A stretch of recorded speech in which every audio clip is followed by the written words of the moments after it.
Kayo po ba mga bossing ko ay napapansin ninyo na kayo po'y paborito ng kamalasan na parang kahit anong gawin ninyong kayod ay parang sa wala ang inyong pagkayod.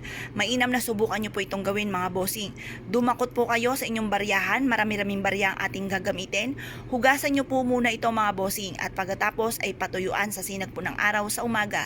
Gawin nyo po ito ng 6:30 or kaya alas 7 at matatapos ang pagbibilad hanggang alas 8 ng umaga ng ating pampaswerte. Pero syempre sa paglilinis po na ating barya, basta't natuyo po yan, pwede na po yan. Lalo-lalo na ngayon, summer, mabilis po yang matutuyo. At pagkatapos ay ilagay nyo to sa isang baso na clear, kita ang loob at kita ang labas. Ganon din po may kasamang bawang. Ang bawang ang isa sa mga pinaka-powerful na panghatak ng swerte. Subok ko na po ito.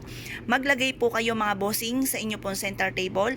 Hahatak yan ng maraming swerte at magtataboy ng kamalasan. Maglagay ka ng bawang sa inyo pong hapagkainan at yan po ay lagi kang maraming pagkain, lagi kang busog, laging masagana ang pamumuhay. Kung ikaw po'y lagi minamalas, maglagay ka ng isang basong bawang sa ilalim ng inyong higaan para mahigop lahat ang kamalasan at puro swerte ang dumating po sa inyo. Ano pa kung sasabayan natin ito ng barya?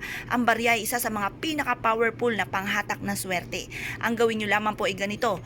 Hugasan nyo po ang ati pong barya at pag ito'y natuyo na, okay na po yan. Isama nyo po yung ati pong bawang. Kung marami kayong bawang, gawin yung 3 or 5 na piraso ng bawang. At pagkatapos mag-wish ka sa ating bawang at barya.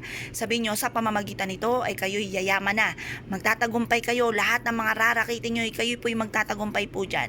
Saan man kayo tutungo, kayo po'y suswertihin. At lahat po ng mga pagsubok nyong pinagdadaanan ay masolusyonan na at hindi nyo na mula itong pagdaanan pa. Basta i-wish nyo na ang lahat ng nais ninyo na walang gamit na sana, direct to the point. Pagtapos na po kayo mag-wish mga bossing ko, ibilad nyo ito hanggang alas 8 ng umaga. Matapos ang alas 8 ng umaga, ilagay nyo nga po ito sa inyo pong center table or kaya po sa ilalim ng inyo pong higaan or kaya sa tapat mismo ng pintuan ng main door or sa main entrance ng inyo pong negosyo. Ang dulot po nito ay napakaswerte. Basta pag hinaluan nyo ng barya, huwag nyo ilalagay sa hapagkainan ninyo dahil mabilis siyang mauubos at lagi kang mamumblema tungkol sa pera. Pero yung bawang, kahit bawang lamang po mga bossing ko sa hapagkainan, nako, yan po yung magiging masagana ang inyo pong pamumuhay mga bossing. Kung kayo po naniniwala sa mga gatong pamamaraan, ay siya ay good luck po sa inyo lahat.